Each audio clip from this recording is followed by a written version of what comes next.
LPL salaries are a lot higher than we thought, or at least they used to be. Potentially some salary cap discussions to go into that. Um, Knight reportedly making 6.6 million USD annually. Now, it doesn't sound like that is still happening, but we have no idea. The article is not clear. There is an article that came out from Anonymotum this past week that gives us a lot of insight into the LPL salary story, and we will, of course, talk about how that relates to the LCS or if it relates. JNT also 7 other players reportedly making 4.4 million USD annually. What are your initial thoughts from this crazy ass article? I mean, it's not surprising at all that the top pros in the LPL are making this much money. Um, LPL obviously being the biggest league in the world, probably in terms of competitiveness and then also just straight up viewership. So, like I said, not surprising at all that these players are making these kinds of money. If I had to guess, it's going to be, your guys like Knight that they said, Doinby, Jackie Love, you can maybe throw in there. Some guys on RNG you can be thrown there, like a Gala, Zhao Hu, you know, any along the lines of that. But it's not surprising at all that the top players are making this much money. I think it's pretty easy to just draw your normal comparisons to LCS or even the LCK, where we look at some of the top contracts in the LCS, whether it was, the perks contract from 2011, Sword Art from 2021, I mean, not 2011. And then even some of the stuff like the Jensen getting re-signed in season 10 for 1.4 a year. So the point all being, them making a lot of money is not a big surprise at all. However, the stuff that is outlined about the salary cap is much more interesting. Basically, doing this in an attempt to draw player and team salaries down in order to level out the playing field, which is what a salary cap is supposed to do. Yeah, I think you making the point about the LCS players that we thought were making really big money, and don't get me wrong, they were, right? You mentioned Sword Art, you mentioned Jensen, also Perks, of course. That's, I think, why this article was so eye opening. It's not even saying that they shouldn't be making this kind of money because obviously League is way bigger over in China than it is in North America. It's just that I thought that those contracts were maybe the biggest in the world, and apparently not, right? So it's not even that they shouldn't be making it. You mentioned the more interesting parts come around the salary cap discussions that are in this article. Um, it said in the article in 2020 the initial salary cap was planned to be 1.5 million USD per year, and that indications are that salary cap has increased since 2020. So even though we don't know exactly when the salary cap was implemented, it seems like sometime around 2020. And by the way, that 1.5 million, I believe, was per team. Yeah, that was the team salary cap that was outlined.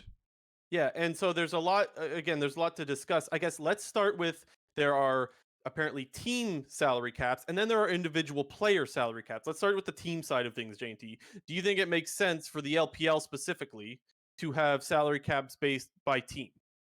I think so. I think for the LPL and the LCK especially, I think even in the LCS, which is obviously the league that most of our attention is, diverted to, but even in the LCS, you can see the disparity between the top and the bottom teams, not only in terms of skill level and record and winning percentage, but also in terms of, player salaries, social media numbers, viewership on a game to game basis. You can see how different it is. And you go over to the LPL and just multiply that by whatever, like, we don't know what the factor is, but multiply it by some factor, and that's what's going on in the LPL. The top players are making even that much more money. The bottom players are probably making even less money, and there is probably such a bigger middle ground in that league, even compared to the LCS, where we feel like there's probably a big gap. There's not a lot of middle ground. There's the top and the bottom. So obviously, the salary cap will do that, limiting the top players from being able to basically buy the best players in the world, because that's that's what a lot of the teams do, and it's been a pretty easy Mhm.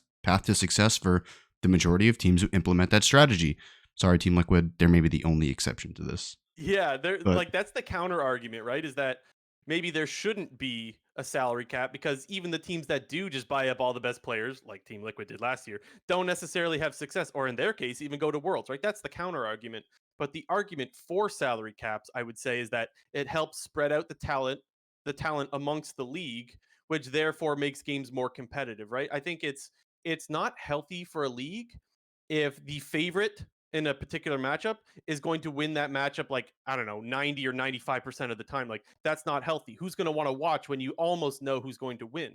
I think it's far more healthier for a league when the favorite has like, I don't know, a 60% chance or a 70% chance of winning that particular game or best of 3 or whatever it is, right? That's far more healthy. And so in theory, the salary cap that helps spread the best talent across the league makes that the games are much more interesting. Therefore, there's more people watching. With more people watching, the league is more interesting and there's more sponsors, and it's just healthier for the league in general, right? That's at least one of the arguments in favor of salary caps for the team.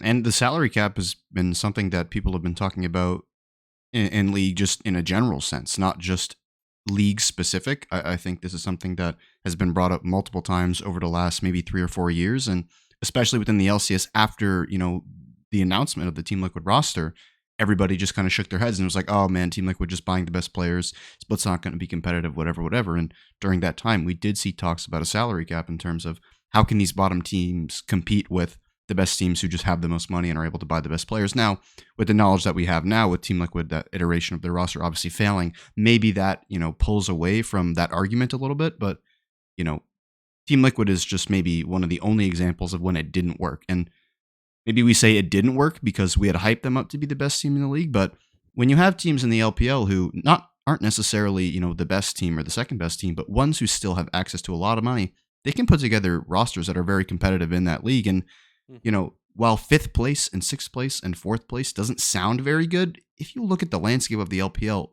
any place pretty much above sixth is like really, really good. It is and it isn't, because you're right. Like, that's impressive to be sixth out of 17. That means you're a good team. But what teams want is they want to go to Worlds, right? That's where you really showcase your brand to, not just in the LPL's case, not just China, but the whole world. Or the LCK, you're showcasing your team to the whole world, right? And those leagues have viewers across. Like, I watch plenty of the LCK. I know I'm not the only one that watches the LCK. So the real value is you want to make it to Worlds, right? But I think your point is fair to say that a sixth place team in the LPL is still a good team. As for the discussion of whether the LCS should have a salary cap, I'm a little bit worried if the LCS did. I'm not. First of all, by the way, I have no indication that the LCS is considering implementing that. I don't.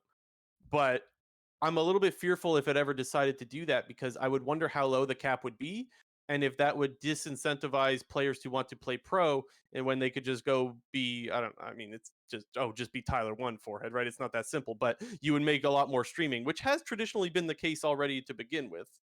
But that's where I'm worried about, if there were a salary cap for the LCS, how low would it be? Because maybe you don't get Doublelift come back or Bjergsen, which I know there's a lot of people that are Doublelift and Bjergsen haters, but you know what? They make the league way more interesting. And so whether you love them or hate them, you want those players to get paid and stay in the league. Yeah, I guess with regards to the LCS introducing a salary cap, I think the most interesting thing that we got from this article was how low the team salary cap was, created, Yeah. where we heard that, some of these contracts that were given out to these LPL players in these times were almost double, triple, quadruple what the team salary cap was supposed to be. So I would say, in the case, if we use the LPL model as an example for introducing in the LCS, let's just say, for example, these are going to be random numbers, they hold no value. Let's say the top 5 players in the LCS, they earn on average $3 million a year. We have no idea if that number is right, but just use it as an example. If we then bring the team salary cap to $1.5 million, and you then take those top 5 players, obviously they're going to get their salaries slashed in half, or potentially even worse, depending on the kind of team you are, if you need to hold all these good players. So I would say that using the LPL model of having the team salary cap so much lower than what the total spending of the top teams already was to begin with, I will say yes, it probably will incentivize players to become pro if streaming is a more lucrative and alternative method to do so, because it's no surprise that streaming is a very lucrative source of income, because pro players have been talking about it for so long. And you see other top content creators who maybe had the potential to be league pros and were maybe on that trajectory, but decided to forego that to just be a streamer and cash in on that early on and continue that as a career. So I guess I was also a little bit perplexed to see that the LPL decided to go with this $1.5 million figure as their initial cap. We don't know exactly when that was implemented, but presumably it was sometime after 2020, because the introduction of the salary cap and the idea behind it was created at some sort of like owners meeting that happened in like mid-August of 2020. So the earliest it could have happened was 2021, but it's I would say if the LCS adopted the same model, I would say no. But I think that a salary cap for the LCS should be introduced at some point. Interesting. By the way, it does say indications are that salary cap has increased since 2020, so we don't know what it's Yeah. increased to, Mhm. right? The article doesn't say that. As for the thing is, if eventually the LCS needs a salary cap, maybe, but I would say for now, definitely not. Just with, I guess it's just rumors in all fairness, but the rumors are that over the last year, salaries have dropped dramatically from all the teams. I would imagine that means players like Jensen and Santorin that were, you know, obviously on Cloud9 and TL in past years, now going to Dignitas. I think that makes sense as to why Dignitas can all of a sudden afford those players. And yes, I know people will laugh with how bad that team is now, but I think that's an indicator that the rumors are probably true, that salaries have gone down dramatically. And if salaries are going down without the salary cap, I don't know if you necessarily still need it. Um, Again, because teams like Dignitas, who traditionally were never paying for the top tier players or for the well known players, if they can afford them now, I feel like the league is probably in a healthy spot without one. But I wouldn't discount the idea that you're putting forward that maybe one day we will need a salary cap in the LCS. I just don't think it's right now. Yeah, especially with this time, as you mentioned, where by all accounts, it's pointing towards that salaries have gone down this past year. Even Doublelift said he took a cut, right? Even Doublelift said he took a cut to come back.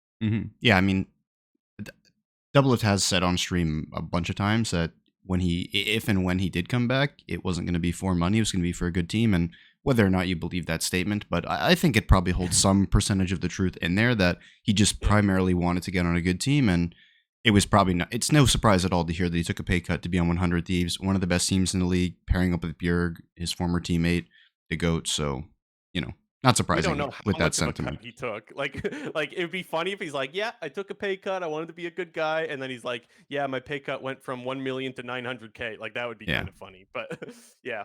Okay. Another really interesting part of this, which I think it has you just foaming at the mouth, JNT, is the individual player salary caps in the LPL. So it sounds like, and stop me if I'm getting this wrong. From reading the article, it seems that individual players have different salary caps based on their tier list. So there are, it said LPL players are classified by experts by analyzing the data and their performance in the game in different tiers of honor, which is like, I guess if you've like won worlds or if you've gone to worlds or you've won a lot of LPL titles, then like you're put in S tier. Or if you haven't, then but you're still really good, you're put in A tier. This to me seems a little bit wonky because I just don't necessarily see the reason for it. Is there any particular reason that I'm missing, I JNT, as to why like this is necessary? yeah, I mean, I'm also trying to find whatever the reason is that they decided to do this. I mean, this player salary cap model is something that I don't think I've ever seen anywhere, whether it's esports, sports, anywhere. The only thing that reminds me of what this is this was like in FIFA back in like 2018 when I played the shit out of that game, and they capped FIFA. like certain cards on the market. They had a designated price, like you couldn't go above or below that. That is the only thing that this reminds me of, is when they put like price caps on FIFA cards back in 2018. That is the only thing I've ever seen that has any The relation to this. LPL, you're saying the LPL has been inspired by FIFA 18. Yeah, the video, and this is a sports video game people don't know. Like, people know Madden, like 2K, People like know it's FIFA. FIFA. Yeah. Yeah. Okay, so the problem that I have with it is like, don't get me wrong, analytics can be good. I the problem is I don't know how good these particular analytics are. Who is deciding what the metrics are? Are pro That's the players problem, deciding right? that? Are, And yeah, no, I completely agree. I don't understand why this needs to exist, and I question who's making these decisions. Like, um, when I first read this, the first player that came to mind for me was Hillisang, which I know he's not an LPL player, but Hillisang, for those that don't know, has a reputation. He's an LEC support. For those that don't know, he has a reputation for being super aggro and sometimes just running it down and dying a lot. But if you ask an LEC analyst how good is Hillisang, a lot of them will say he's one of the best supports the league has ever had because he makes so much happen. And so while I understand the analytics are probably far more advanced than, oh, this guy gets kills, he must be good, and oh, this guy dies a lot, he must be bad. I worry that someone that might have a lot of deaths or might have bad looking analytics could be bringing way more value to their team than the analytics would indicate. You know what I mean? And so, like, why suddenly you have a higher salary cap if you're an S tier player, and then you have a slightly lower salary cap if you're an A tier player, and then B and so on. That just seems wonky to me. It seems to me, why not just have the owners, the GMs, and the coaches decide, hey, we have a team salary cap. We decide how much we think we should allocate our cap space towards this individual player, and let that be the way that the salary cap system works, not having a So, team cap and so, then a player cap. but just to clear up for the people, like, so the normal way that everybody does it. That's what you're saying. Absolutely. Exactly. Yeah. Like, why? I don't understand the need for limiting, the salary for players. It's a disservice to the players. If that player is good enough to deserve 99.9 of that team's salary cap, they should get it. If Knight is going to play on a team with 4 rookies, Knight should be given the whole fucking contract, probably. And by the way, please, someone let us know if there's something obvious we're missing, because I would love to. Like, I don't know I would where. love to hear it. Yeah, like I don't know where this idea came from, but it had to have came from somewhere. No, I don't, but just I them guess wanting to save money. Like I don't get. Like my I my don't other get it. question is, who is this benefiting? Like, who is this Well, the benefiting? teams, I guess. I don't know, the teams that have to pay less to the players. Yeah, but I guess I can. I mean, the only thing that I don't even think it makes sense, but the only thing that would make me think that it makes sense is, well, now the percentage of our salary cap, instead of it being the best player might get 50% of our salary cap, well, now it's going to be the best player might get 30%. And then that gives us Yeah. an opportunity to sign 2 other 30% like salary cap type players and then round that out with 2 5%. Because, add that up equals 100% if you get what I'm saying. But I don't know. To me, the player salary cap makes absolutely no sense. It provides no benefit for the teams. It only takes away from the players. And back to our first point in all this, who is deciding these quote unquote analytics and data metrics to decide whether or not a player deserves to be in their given tier?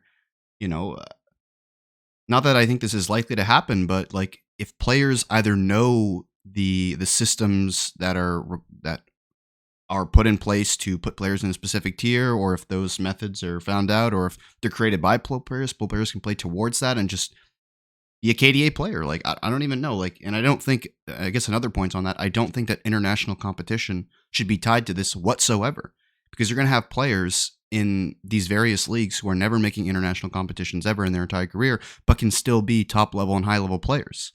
So, Or what if your analytics look so bad because, hey, guess what? I went to Worlds and I played against fucking T1. Like yeah. that'll make your that'll make your stats look a lot worse. And maybe the analytics are far more advanced than just simple stats. I understand that. But yeah, it's a really weird idea.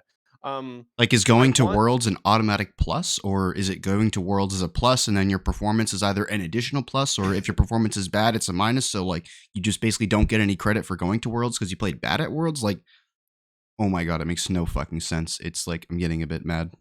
Yeah.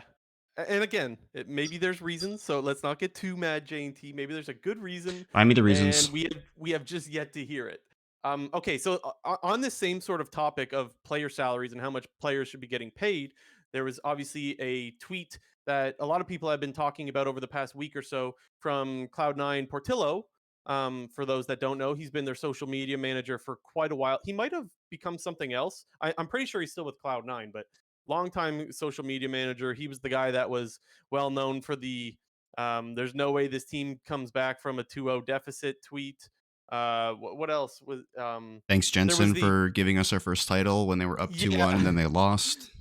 Yeah, and there was one more. It was he This got person's fired been from Immortals fired, for it. or yeah. Yes, yes, yes, yes.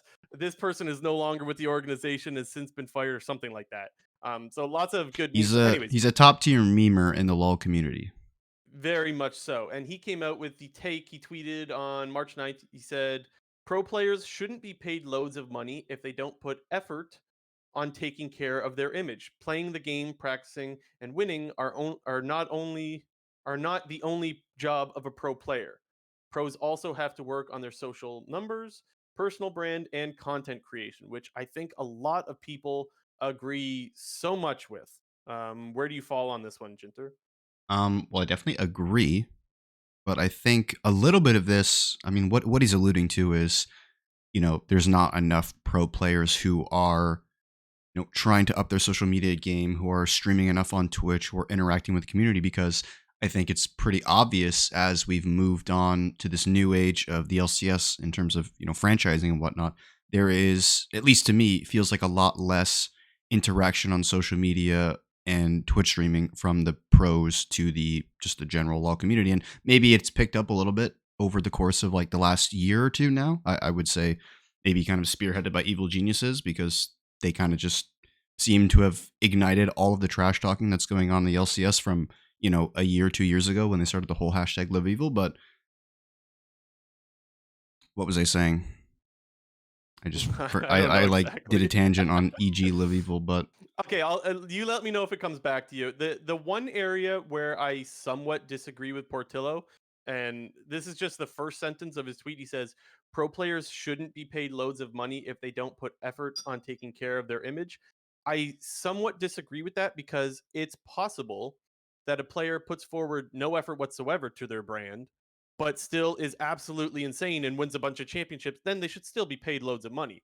A perfect example, in my opinion, would be Bjergsen. I I don't think Bjergsen has honestly put forward that much effort towards his brand over the years. His brand is just I win, and mind you, not as much recently, but once upon a time, right? Bjergsen has never been one to tweet very often. I don't know if he's ever streamed all that much, right? And so he you could streamed a lot argue, back in the day. I think, did he? yeah, he kind of, I guess I would agree with you in the sense that if a pro player is good and they win a lot and they're just a great player, they deserve to be paid a lot of money. But Yes. in I guess I don't want to get too specific, but I guess in Bjergsen's case, like he kind of already made his brand in the early parts of LCS, and yeah, while maybe as of late he hasn't been as active on social media in terms of tweeting and streaming and whatnot, like his job's kind of already done. I think Yeah. he's just And trying to anyways, add trophies into the case. the point is, I want to be clear that I think that is a little bit cherry picking what Portillo is trying to say. His main point and the essence of this tweet is that players need to start working on their brands a lot more, and then if they do that, then they are far more valuable than just the skill that they bring to a team. Which that is the essence of the tweet, and so I don't want to pretend like I'm ignoring what he means by this tweet. I just the first sentence I think needs a little bit of I don't know, caveat perhaps. And yeah, so anyways, I guess what I would want to ask then, is there a world where a player should be making the 6.6 million or the 4.4 million that seven other players were making, or even just millions anymore in the LCS? Is there a world where that should happen, JNT? Wait, so you're asking if pro players in the LCS should even be paid like a lot of money, or Yeah, if what's your there's a question world where they exactly? should be if there's a world where a pro player should be let's say for the LCS, we'll just say, is there a world where a player should be making $1 million anymore? Yeah, And honestly, you're a good I player. agree. I agree, but not even just if you're a good player. If you bring just a brand, I would argue that you don't even necessarily need to be that good of a player to be making absolute bank, right? Look, this is something that doesn't exist right now. But let's say for some reason Tyler One was on an LCS team. Is he going to compete as good as the other players? No, but he's going to bring clicks, and so he deserves to be He'd paid. probably make them the most interesting team in the league for Right. sure, and the most And that he'd look, have the most eyeballs on them. I'm not advocating for bringing Tyler One to the LCS. The point that I'm making is that Portillo is on the right track to say that we've for far too long looked at how good is a player. Oh, he's really good, then he deserves to be paid, which is way too simple of a way to look at what is a far more complicated um, dilemma, I guess. One thing that I think is important to note and kind of interesting is I can't don't take this as 100% fact, but I know Doublelift has talked about on stream multiple times. And sometimes like Lena has jumped into this conversation in terms of how LCS player contracts are, how they work in terms of their involvement from the player towards the team's like content involvement and streaming, like if they have to reach a certain number of streamed hours every month or over the course of the year. Because when the whole TL super team roster failed, this is when Doublelift was talking about this on stream. It was because in his contract with Team Liquid, he had a certain number of hours that he had to stream. And I don't know whether or not that was a weekly basis, a monthly basis, or a yearly basis. But he said that with Team Liquid, he had a required number of hours that he had to do to stream on Twitch. And with that, there was also a bunch of other, content obligations, that Honda commercial and, other kind of ad spots they've done in the past. So I wonder if that is something that is uh, normal across the entirety of the LCS, or if that is a team by team specific thing. And I guess my other question would be, is this an incentive in the contract, or is this tied into your actual value of your contract? So when we hear X player is making $1 million, well, is it that the total value of their contract is $1 million, or is it that their base salary is 500K plus incentives? And I guess another question to even go further down the rabbit hole is, what are incentive contracts even in the LCS whatsoever? Do players get extra pay if they make playoffs, if they make worlds, if they are the number 1 seed at worlds, if they win 1 championship, 2 championships? So I guess I'm pretty sure that exists. I think it does. I guess to tie this back to a more general point, but one that we necessarily haven't touched on this episode, contract information in League of Legends should be made way more like publicly available than it is right now.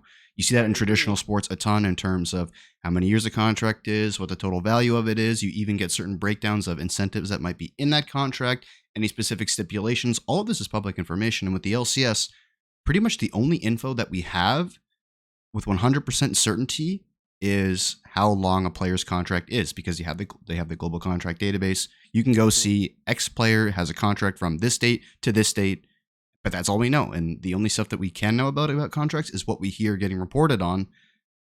But, it creates a world of just question marks.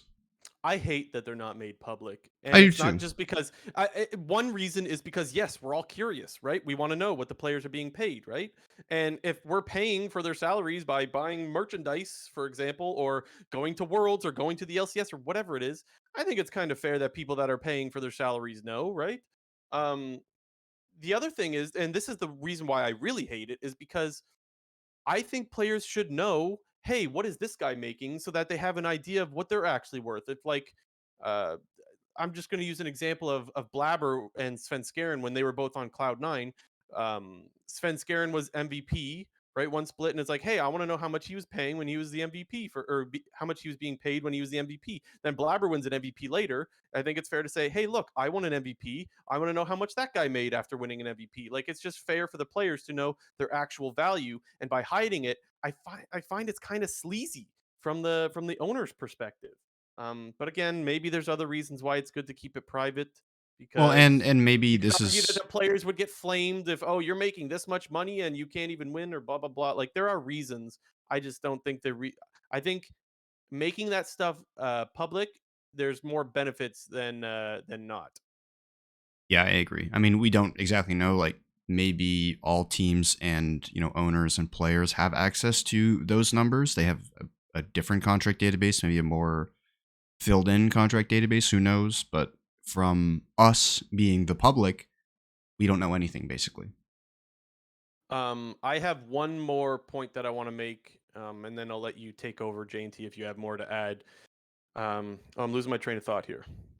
Don't worry, I did it earlier. It's okay. Yeah, we're both struggling. I get it. I'll get it. Oh yes, the incentives part. Um, I don't think that contracts should be built around incentives in a way that, okay, here's your contract, and now you have to stream X amount of time over the year or the split. I think contracts should be based off of, this is your contract, and you get bonuses if you stream this amount, for example. And the reason why I say that is because I mean, that's a what play incentives are.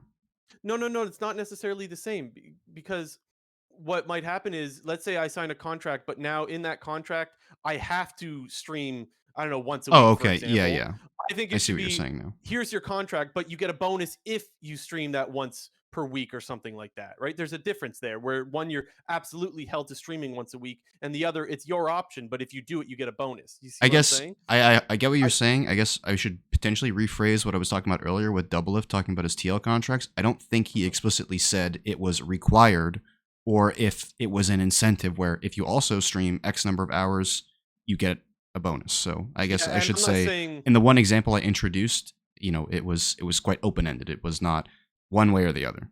yeah, I hope it didn't come across as I was putting your words in your mouth. That's not I wasn't trying to say that that's what you were saying. I'm just making the point that as the split goes on, a player's mental state could completely change. I mean, most recently, Danny's the perfect example. Whereas, like, obviously, things were going a lot better in spring than they were in summer for him. And so, actually, even better example, Double Lip this year. After they were winning, he was obviously way more down to do his VOD reviews of their games, right? And once they were kind of feeling a little down, then he wasn't really up to doing the VOD reviews anymore. And so, like, a player's um mental might shift as the year goes on, and maybe it's just not good for a player's mental health to be held to the incentives that he signed at the start of the year. Do you understand what I'm saying?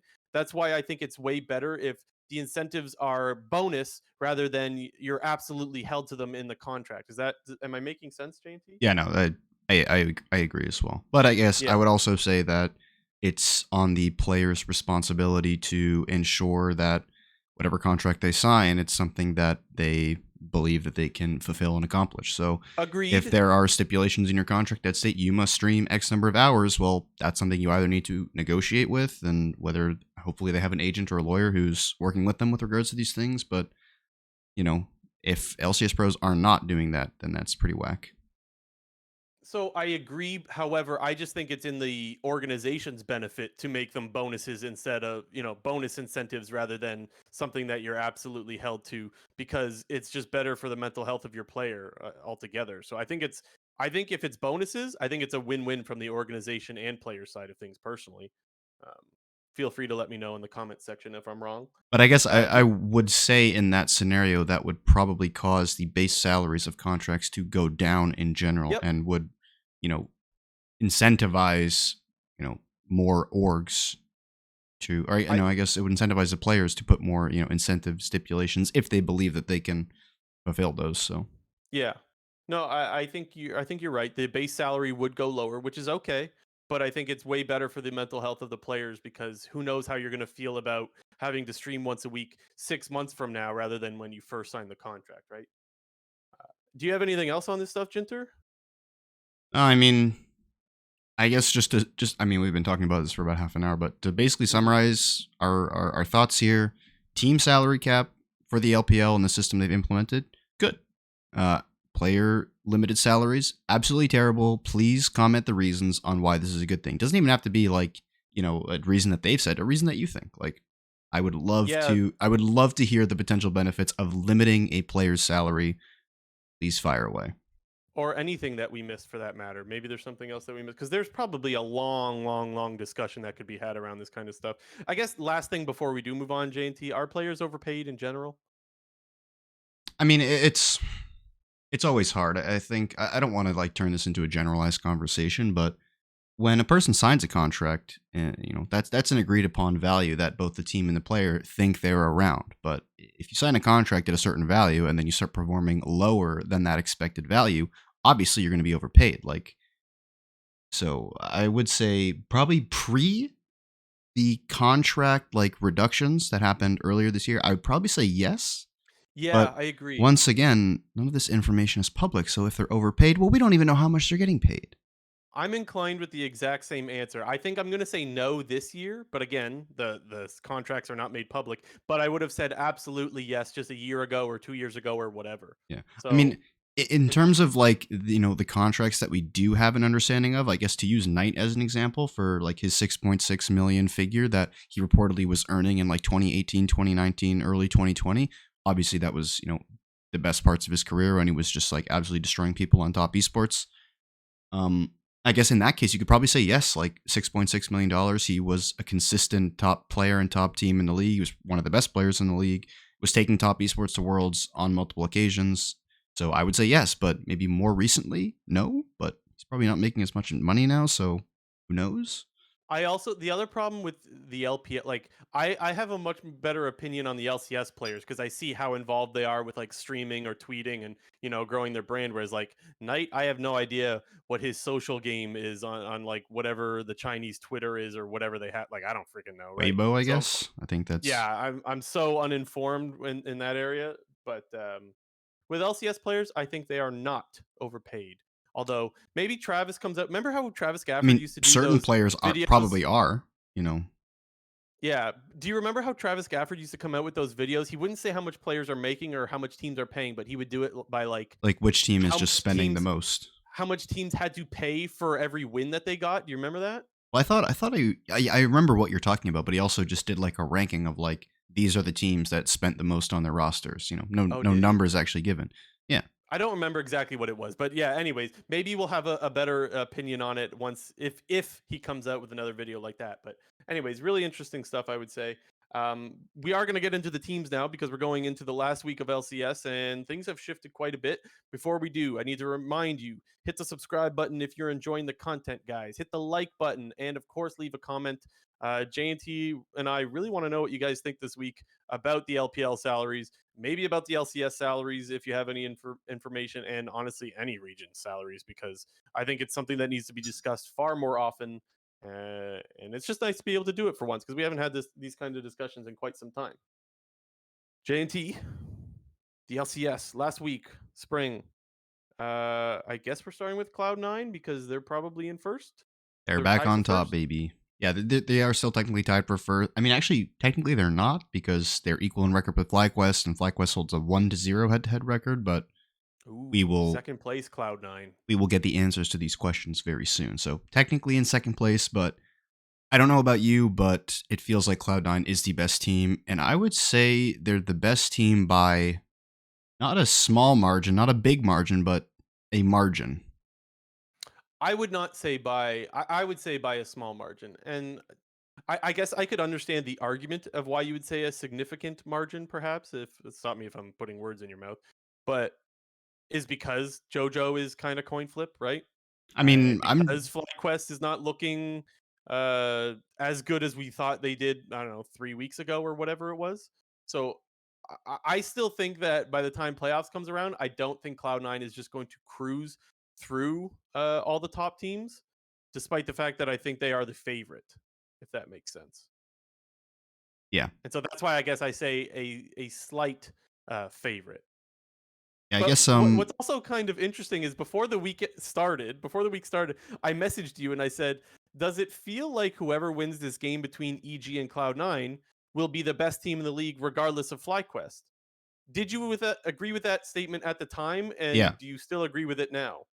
I think so. Obviously, it's a little bit different knowing that like JoJo had COVID, and apparently the whole team might now have COVID. So obviously, EG's performance this week wasn't the greatest. But before all of that info, I thought that EG versus C9 was going to be the battle for first place because even in our previous episode, we were kind of talking about while FlyQuest was still in the clear cut lead for the first seed, it did feel like all three of these teams are at a relatively similar level of competition. I just think that this weekend with the eye test and the performances from those three teams, it to me feels like Cloud9 is a step ahead of them. And I mean, we'll get into this EG versus C9 game a little bit. MNS just kind of 1v9'd, I guess, on the Tryndamere versus JoJo Pune. Obviously, who knows with JoJo's situation, him having COVID and not obviously feeling pretty terrible because he didn't play the next game the day after. So however much of that you want to chalk up to JoJo being sick and not performing, I think it's a perfectly fair argument to make, but it Mhm. doesn't take away from the fact that MNS is probably one of the best players in the league now from the performances that we've seen. He's basically, I don't want to say 1v9'd, but he's been the carry of Cloud9 in every single game that he's played, minus the first one where he was the reverse carry. So my issue with saying that he's one of the best players in the league is that he's played 6 games. I will agree with the idea that he's been one of the best players in the league in the last 6 games, right? In the last, what is, I guess that means 3 weeks. Like that is a more fair statement. But like, let's remind people, we were talking about FlyQuest going undefeated after the first 3 weeks of LCS, right? Like, so like things can change a lot once there's a much bigger sample size. But the essence of your take there is that he is playing like one of the best players in the league right now, and I think that's something we cannot ignore. He's looking really, really good. And you know what? To add on to that, I wouldn't even say the game against JoJo Pyun was as impressive as the game against Harry. I thought his Syndra game, that was like I don't want to take away from the Tryndamere because like he engages and gets the lucky crit, right, and starts to snowball. I don't want to take away that he carried that game. I just think that the game with Syndra where he just outplayed, what was he against, Akali? Yeah. Um, that to me, there was no RNG crit, and he absolutely stomped on Harry and had prio for every objective. Where TL was constantly sitting there watching Cloud9 take these objectives because they had mid prio permanently, and Yeah, so Harry was legit sitting under his tower at level 3 the whole game. that game to me spoke to MNS being an absolute monster more than the EG one, even though EG is the tougher opponent. I definitely can agree with you there. You know, his Syndra game was just like mechanically almost perfect. You know, dodging out on ganks on 2 separate occasions, not having to blow any major summoner spells, and being a pressure sponge. I think that's an aspect that I think is super underrated in terms of looking at a player and, you know, the entirety of the LCS. Like, being able to absorb ganks and not die to them is really, really important. I think it's just super undervalued because it obviously gives you information of where the enemy jungler is. It is them committing resources, and resources are not necessarily just, you know, ultimates and summoner spells. It's time, and it's you know, the efficiency that you lose on the map when the enemy team gains the knowledge of, okay, we know exactly where the enemy jungler is. Now we can game plan completely against that in the next 30 seconds because, you know, maybe we get the chance to now go side lanes. And that's the case, so when we go side lane into going into the enemy jungle and taking away his camps because we know that he skipped camps because he went for this gank mid. So I just think that it's a super underrated aspect. Something that Jensen was doing really well on Cloud9 early on in his career, like the Yes. movement. Like, everybody remembers that Jensen Victor game where he dodged literally like every single skill shot that was thrown towards him. Like, it was the Bodied by Jensen game. You know, that was like that kind of a game right there. I'm sure all Cloud9 fans, I know Azale said it during the cast as well, but all Oh, did he? Cloud9 fans, when they saw those dodges from, I think it was a Rakan, maybe it was something It else. was Rakan When they, W, yeah. yeah, when they saw those dodges, every C9 fan went Jensen, like for sure. Had that, like that was very Jensen-esque, and Azale also brought it up on the cast because it was Jensen-esque. And well, I mean, let's remind people, Jensen is historically either Cloud9's best mid laner that they've ever had, or one of at the very least. So that is quite the compliment for a guy that's only played 6 games, right? You're already And being compared to Cloud9's historically best mid laner. you just mentioned the C9 mid laners. Like, the C9 mid laners are pretty insane. I, Yes. Jensen, Niski, Perks. Niski, Perks, and then I Yeah. guess Fudge, back to Jensen, and Oh now yeah. Okay. Diplex Fudge. MNS. Yeah. And Diplex wasn't even that terrible, and he's the worst C9 mid laner ever. Diplex hit rank 1 today. I I saw heard. that. Like, Yeah. it's a little bit unfortunate for Diplex because maybe if MNS isn't as good as he's been, he was probably like gonna potentially be able to fit back into the team in the offseason, or maybe even playoffs if they thought that his improvement in the academy scene and him hitting rank 1 was any notion that he's like improved and should be given another chance. So unfortunately, MNS shitting on the entire league is kind of like shitting on Diplex, kind of. Yeah, I just think it's healthy when you have 2 guys fighting for a spot that are both hungry for it, right? Mhm. So I think it's good to see Diplex getting rank 1 still, despite getting benched. He's fighting back for his spot. MNS is clearly performing well, so he's obviously fighting for his. And I just think that's Cloud9 has a really good thing going for them, where they have apparently 2 good mid laners. Obviously, MNS looking much better on stage than Diplex was. You mentioned how MNS is kind of 1v9ing these games. I, it kind of reminded me a little bit that like this whole split, I think that Cloud9, this is so cheesy, but it really has been like a team for performance from my view of things. I think their bot lane has been great.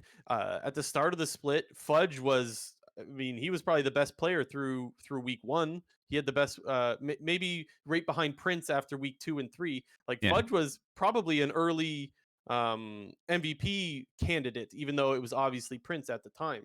Like there's all been guys that have had their time. Even Blabber's been great pretty much the whole split. I feel like I disagree with your statement about Emenez being 1v9, whereas throughout the whole split, we've just seen all the Cloud9 members kind of shine in their own way at their own time.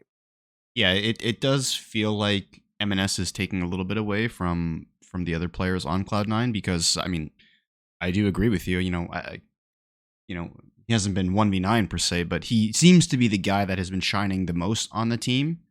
But him shining the most shouldn't take away from the rest of the players because the rest of the players are probably all top of their position anyways. Maybe Sven might be the only exception there, but I mean, it'd be pretty hard to put any of Cloud9's members lower than like. I mean, if I All was pro. voting right now, they'd all be on the All Pro team. Don't know which Yeah. ones and where they exactly would be, but all 5 players would probably be on the All Pro team. You're probably right. And there's one more thing that I wanted to talk about. Last week, someone left a comment and they said, oh, God, I wish I should have written it down. They said something along the lines of, like, I'm surprised that Berserker isn't rated as high as Prince or something like that. And that made me think, I think his name was Mike. So shout out to Mike. That made me realize that, like, it's not, to me, it's not even that Prince is like miles ahead of Berserker. It's that the FlyQuest wins were kind of on the back of Prince, right? And don't get me wrong, Speaka and Impact are playing fine. Everyone's playing fine on FlyQuest when they were winning, but like it was hard carried games by Prince for the most part. Whereas like Cloud9 is more evenly split, I would say, as far as like the carry performances. And so even if you think that Berserker is right behind Prince, this hasn't exactly been the split for Berserker to showcase it. And so I think when it comes to MVP discussions, even if you think that Berserker is as good or just behind Prince, I don't think he's anywhere near as far as like the MVP voting goes, for example. Yeah, and I think that Berserker is probably still on the same, like he's on a similar level to Prince. Maybe Prince is a little bit better. I mean, I don't think that you can definitively say one way or the other. You know, I Mm-hmm. think it's just been a bit of a byproduct of the way that both teams are functioning. You mentioned when FlyQuest was shitting on everybody the first 3 weeks of the season, their performance has dropped a little bit as of late, but it was off the back of Prince. Like this guy was straight up 1v9ing, and it was very apparent that FlyQuest's game plan was, hey, Impact, go weak side gamer like you normally do. Vikla, play something that can skirmish mid, and guess what? We're going bottom lane. And Cloud9 Yeah. kind of did the opposite through the first weeks of the season when they were going really on to the Fudge train with when Cassante was super broken, and then shifting him off to like stuff like the Jace and the Jax in like weeks 4 and 5. So we saw Cloud9 going, primarily focusing on the top side, with FlyQuest primarily focusing on the bottom side. And I think it's a similar situation to what we were just talking about with MNS. Like it just feels like Prince is shining a bit more than Berserker, but I think they're both as good as each other. Like Berserker was doing what Prince was doing last year. We've already seen that from Berserker. I don't think that anybody's doubting Berserker's carry potential or his ability to 1v9. It's just that Cloud9 currently is winning through other ways. It's either through Fudge or through MNS or sometimes even Blabber. Which is a big plus for Cloud9, right? When you look at it that way. I think we should transition over to FlyQuest. Are they next, by the way? Yeah. I will, yeah. Okay. I think it's a good time to transition over to FlyQuest since we are talking a little bit about Prince. And honestly, as much as I still think Prince is my front runner for MVP going into the last week, we have to admit that Prince in the last couple of weeks has not looked nearly as good as Prince did the first, I don't know, 4 or 5 or whatever it was. Um, I think he had the opportunity to run away with the MVP race, and I'm not so sure anymore because he has had some whoopsies, if you will, I guess. Yeah, I So I guess. don't know. What do you think about the performance of Prince as of late?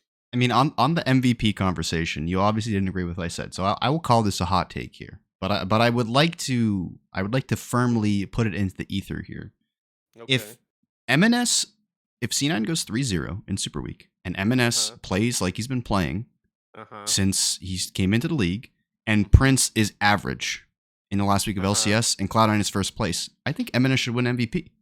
Yeah, I totally disagree. Do you have more to say or should I talk? I mean, obviously, I think I know your main point is going to be the number of games being played. And while I think that's a valid point, I would also say that being the primary carry on a team, and if they were to go 3-0, cementing a 9-game win streak to end the season with you playing like only 10 It games would in the be an whole 8 split. game win streak. They're on a Oh, 5 right okay. now, so it would be an 8. But Okay, so he'd sorry, be he'd be continue. nine he'd be 9-1 in the 10 games since he subbed in. I don't know. Yeah. I think MNS So has a fair shot to win it. I don't know if he'd get it, but I think he'd have a fair shot to win it. So the reason why, to me, it would still absolutely be Prince is because if you're saying MNS comes in, he had the one bad game his first game, right, against Golden Guardians, and then we're saying from there 8 good ones. Why couldn't we just say that to start the split, Prince was he was like the MVP for the first, like, he could have gotten the Player of the Week award in all 3 first weeks, in my opinion. Um, and then continued even into the Super Week. That was when they picked up their first loss, but still looked pretty damn good. And so then you're saying that he had 9 MVP games, and then you're saying he's averaged the last week and maybe the last couple of weeks as well. that still to me is a net plus over MNS, who didn't even play the first 9 games.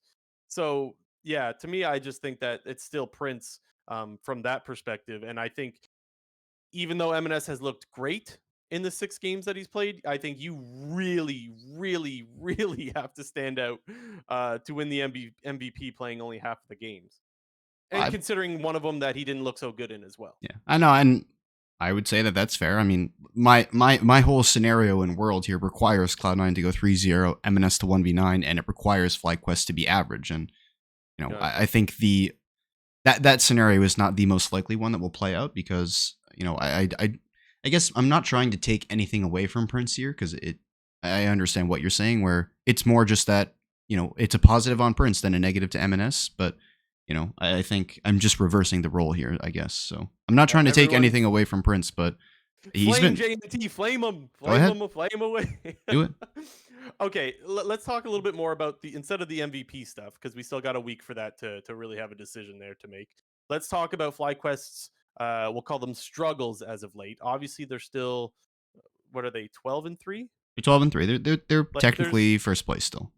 yeah, they're still 4-2 over their last 6, which is I think when Eyla went in. But their struggles, I think part of it. So I think there's a chance that Ayla's being scapegoated here. But I will say that I do notice that Ayla hasn't exactly looked all that great as of late. Do you think I'm being not? Do you think someone who says Ayla needs to be switched out is just scapegoating, or are they oversimplifying the issue? Are there other issues in your eyes around FlyQuest?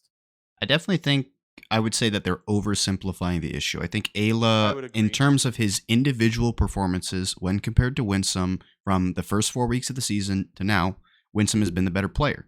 And Hmm. if the answer to that question is what I just said, Winsome has been the better player, well, then you have to go back and you have to look at the way that FlyQuest was playing the game. And I alluded to this a little bit in our Cloud9 segment, but for the first 4 weeks of the season, FlyQuest was pretty much playing exclusively to the bot side of the map.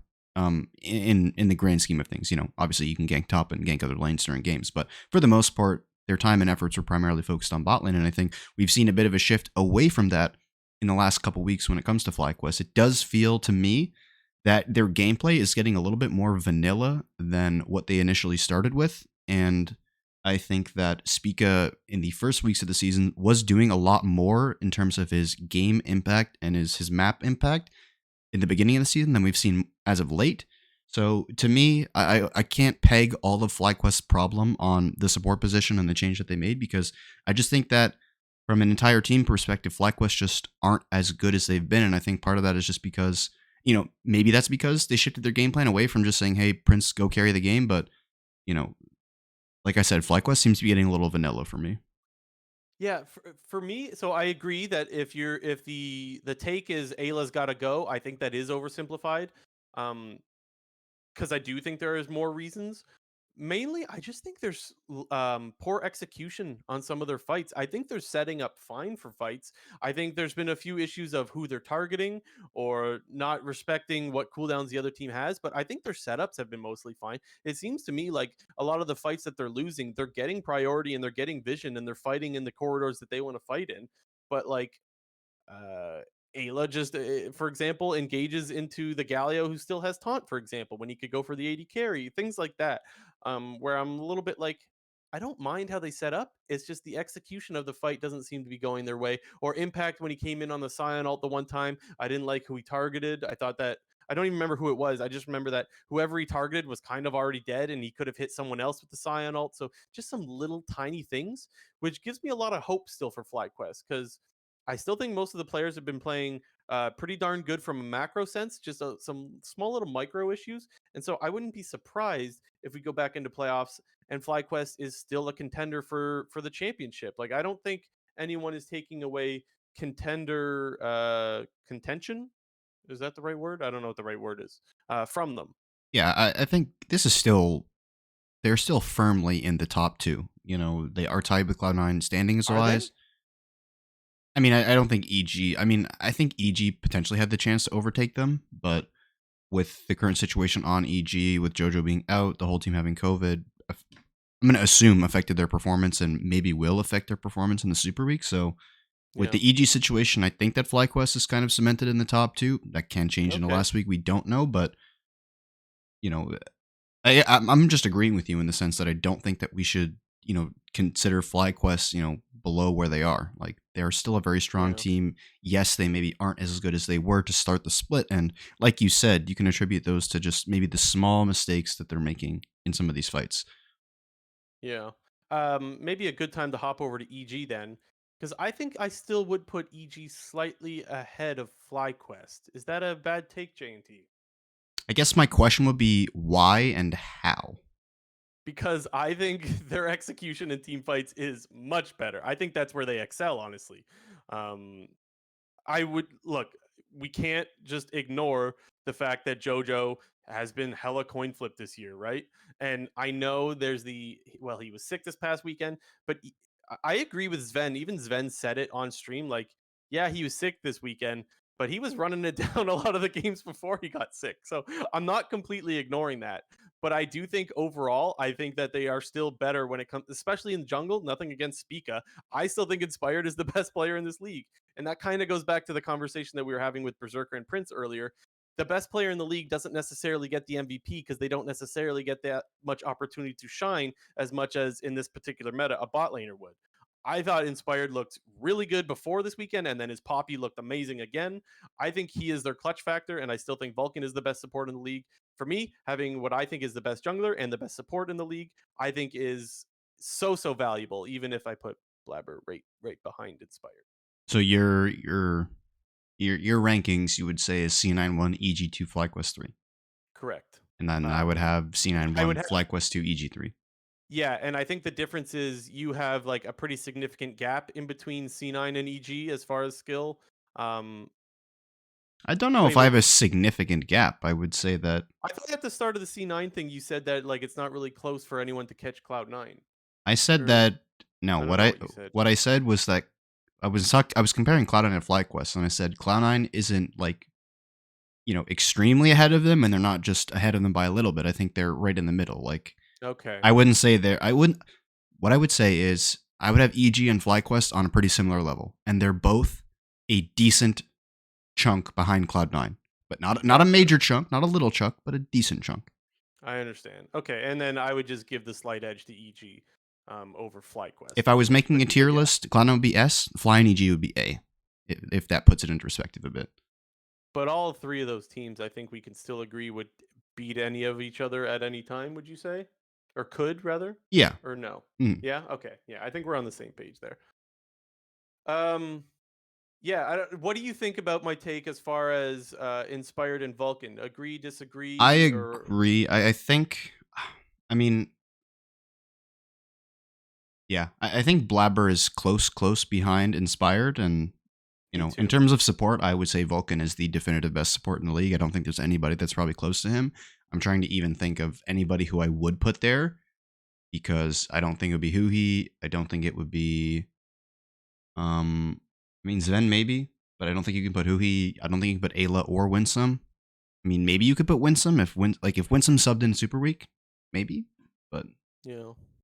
it's probably Vulcan 1, Sven 2, and Yeah. then a sizable gap because So, okay, before we move on, I guess um, we should talk about is JoJo holding this team back? Because we mentioned he's coin flip. He's clearly costing them some of their games. Is he holding them back, J&T? I can start with this one if you want me to. I mean, yeah, that he is, Yeah, I agree. He is absolutely. but it's hard to say because to me it just seems that JoJo is like super inconsistent. I mean, it's clear as day that this guy when he's on, and he is one of the best. He's one of the best laning mid laners in the league, and he's got like a really wide champion pool. But he does have some really int moments in some of these games that can just put EG on the back foot from like minute 10 onwards. Like we've seen tons of times this year where JoJo is dying early and often within the laning phase, whether that's 1v1 or just, hey, gank JoJo Pion. It's so funny because my answer was yes, that he's holding them back sometimes, but just not this past week, but the week before he was player of the week. And so we saw that he can 1v9, and then we know that going into playoffs, like there's another chance that he's absolutely popping off again. And so it's like, has he held them back so far this split? Yes.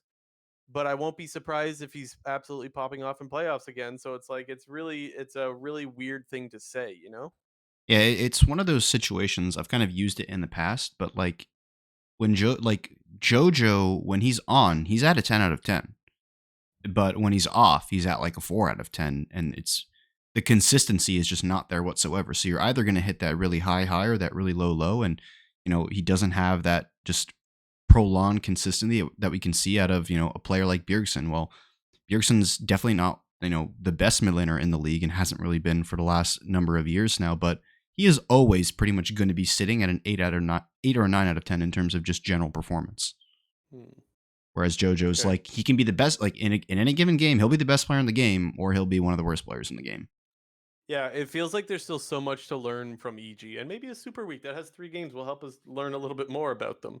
Because it is difficult to put your finger on any team that can perform so good 1 second and then so poorly the next. But Mhm. Golden Guardians, uh, maybe a little stumble since the 7 game win streak. Yeah, I still think. Look, I think okay.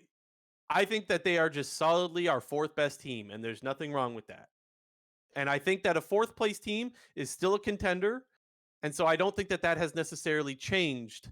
I don't think my take on them has changed whatsoever, despite the little stumble this past weekend.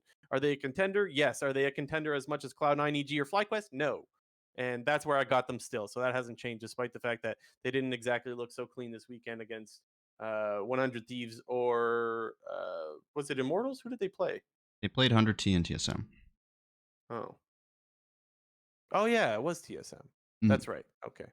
Yeah, I'm kind of in a similar boat here with Golden Guardians as you. I would put them as the definitive fourth team. I think in my mind, I would like to put Team Liquid there, but they unfortunately just lose too many games for me to do that because I think if in a world where I'm rating all of these rosters on like their potential, I think Team Liquid is actually the fourth best team. Like, Ooh, but interesting.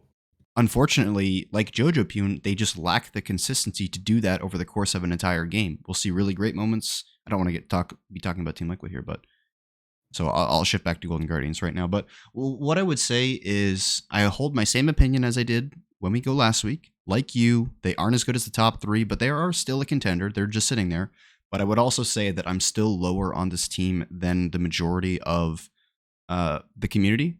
You're Sven. You're a Yeah, hater, like that you that said. yeah. I just think that, man, this first of all, who he had a absolutely abysmal game against 100 Thieves. Like he probably solo lost them that game, just getting picked off multiple times during the game. And it's hard to have a ton of game impact as a champion like Soraka, but your impact basically turns to nothing when you're dead. I know you can say that, whatever, but the whole point of Soraka is you need to be alive long enough to be providing value to heal your teammates. And when you're the person who's dead to start every single fight, or you're not there for the objective setup, it's just super, super bad. So, The um, only thing, so you're right, but the only thing I'll say is that like, has he had that many int games this year? Like, I I think don't that's think the he's only had one. Is like there others? I mean he hasn't had int games per se, but I just don't think that he's been looking that great. And this weekend in specific, I thought that Soraka like that Soraka game was the reason they lost the game against 100T.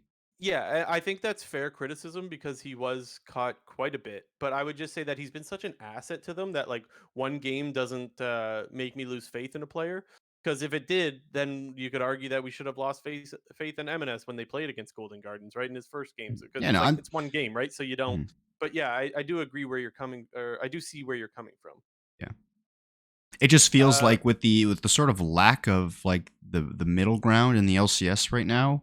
I mean there is a middle ground, but there's not like a traditional middle ground. Like there's the best teams, and there's those other teams in playoffs. Then there's all the dog shit teams. I feel like there's those top teams that are in playoffs. Then there's like all these other teams that are trying to get into playoffs, and then there's the bad teams. So Golden Guardians for me right now is the best of that bunch, but I don't know if they have the potential as the teams below them, because I think okay. that a firing on all cylinders Team Liquid and 100 Thieves is better than this team, but Golden Guardians has, been consistently the better team over the course of the split so far, so it's hard to just ignore that and say, "Oh, well, just because I think that the ceilings of TL and 100 Thieves are higher than Golden Guardians, that I'm going to automatically put them in front." I can't do that right now, but Yeah, and right now Golden Gardens is 9-6. They're sitting in fourth place pretty comfortably. Like 100 Thieves, CLG, and TSM is behind them, all with 7 wins. So they have 2 wins on those teams. So they probably lock playoffs, most likely. Hmm. And although it's unlikely, I do want to point out that it is possible to catch EG. They're only 1 game behind EG, and the Golden Guardians are playing CLG, which I think they should win. Dignitas, I think they should win. And FlyQuest, who we don't really know much what to think about them right now. Like FlyQuest has stumbled. Did they stumble enough to lose to Golden Guardians? I I mean, don't it's think so. winnable for Golden Guardians, I would say, Right. with That's the what the point, right? FlyQuest So performances. the point that I wanted to put out is exactly that they could actually surpass EG if EG does in fact stumble. Mhm. We'll have to wait and see if that happens. Next up, we got 100 Thieves, who a little bit of a recovery. J&T. How much have they recovered? I mean, they recovered in the standings, which is the most important part because Correct. them Yeah. getting them. We'll get to some of the other teams later, but them getting 2-0 and CLG going 0-2 and TSM going 1-1 significantly, and also Team Liquid going 1-1 significantly improves this team's chances of making playoffs. They're at the 7 and 8 clump right now with both TSM and CLG. And they obviously have a really important game coming up in the Super Week against TSM, which will likely be very important for playoff positioning for that 5th seed. So honestly, 100 Thieves should be like thanking the Lords that they got that 2-0 this week, because it kind of secures their spot in theory. It's so interesting for me to just look at last week, the conversation that we had about them, where we were worried, like, are they going to make playoffs? And like, we think so, but they're on the outside looking in. And then not only did they win their games, but they looked pretty darn clean this weekend doing it. The other thing we talked about last week was, is it too late for them to change their play style? And we pretty much said it might be too late, but they have no choice. And well, it didn't look like it was too late, because Closer was on a playmaker and absolutely styling on the Lee Sin this weekend. That was a much, much better look from 100 Thieves. So I think 100 Thieves fans can cope a little bit.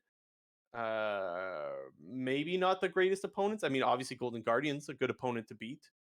This Dignitas not as much. this is where I will push back a little bit, because while I Okay. do think that, it's obviously good for 100 Thieves that they got the 2-0 and 1-2 games. I'm You're a not. Golden Guardians hater though, right? So Yeah, it's not but as impressive. no, I don't even think that. I mean, well, I guess I do think that, but I just think Golden Guardians into them the game, and Fair enough. Yeah. it's Okay. like Huhi getting caught, 3 times. Gory trying to save Huhi on that other one time that he got caught.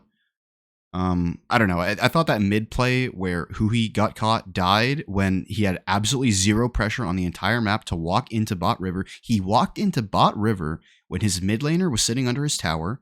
The enemy team was hitting his bot tower, and his own AD carry was hitting the opponent's top tower in Africa on the other side of the map. And this guy thought that he could walk up in the river to clear vision. Like, absolutely trolling. Gory does the LCS special trying to save a dead man walking, got himself killed. Bjergsen took like 2 plates off that, gave 100 Thieves river set up for the next drag. Like, I don't know. That game was just complete int, but I don't want to take away from what 100 Thieves did, because when I always talk about a team inting it, well, it's on that other team to punish those teams' mistakes. And I think that's, while it was a really clean game out of 100 Thieves, I just think that my opinion of it slightly decreases because it was Golden Guardians the one doing the inting. But against that game against Dignitas, pretty freaking clean game, to be honest, from start to finish. But it is Dignitas, right? Yes. And so, anyways, all that said, I completely agree that I think your take is 100% fair, regardless of who the team was that they played against. Yes, it was Golden Guardians, who we think is our 4th best team. They didn't play like our 4th best team that game, and therefore we can't just ignore that. I think that's a really, really fair point there, and I agree with you. Their remaining games are TSM, EG, IMT, and so now that they're tied for a playoff spot, and they have 2 games in Immortals and TSM that I would say are very winnable, I would say that they should make playoffs here. And if they don't, I think it's very disappointing. Like last week, it was like, if they don't make playoffs, I could kind of see it. But this week, it's if they don't make playoffs, that's definitely a disappointment.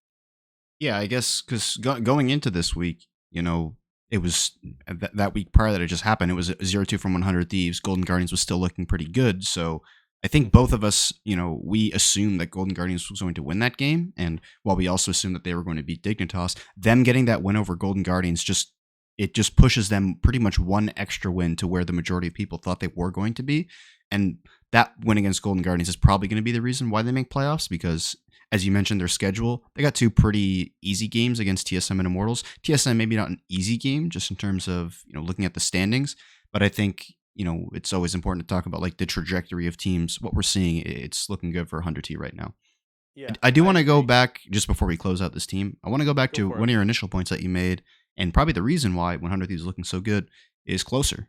I know we have really haven't talked about 100 Thieves too much this year, pretty much after since their losing streak started. But one of the reasons why I think that losing streak happened, and I remember even talking about this at one point, was just the way that Closer was functioning as the jungler for 100 Thieves. Is it wasn't about him; it was about him helping other laners, and feels like they just completely reversed that play style this week, where they went the complete opposite and decided to put the game in Closer's hands and have the laners play for the jungler, which, obviously is not always a strategy that you can do 100% of the time because it's going to be dependent on the draft, dependent on the meta, depending on the flow of the game. But it just felt like the game plan from 100 Thieves this week was really, really good to focus around Closer. And we did talk about them making a coaching change last week. How much of that has to do with anything, we're not exactly sure, but it probably has Mhm. something to do with it. So if I'm 100 Thieves, keep this train going, keep this direction going, keep this game plan going. This is what I like to see. Yeah, and last thing I'll add on is that even though Closer was the one that was popping off by with all these ganks, you have to give credit to the solo lanes for setting up the lanes and like Bjergsen had his lane set up perfect for a gank. Tenacity, same thing. So you got to give credit to everyone when they're making ganks work like that. So Mhm. much better look from 100T. We think they're going to make playoffs, and hopefully we don't jinx them. Yeah. TSM downward trending. Mm-hmm. Uh, TSM. let's start with Wild Turtle. He's been in for a couple of weeks now. Versus Neo, do you think what am I saying? Do you think the swap was an upgrade or a downgrade or about even?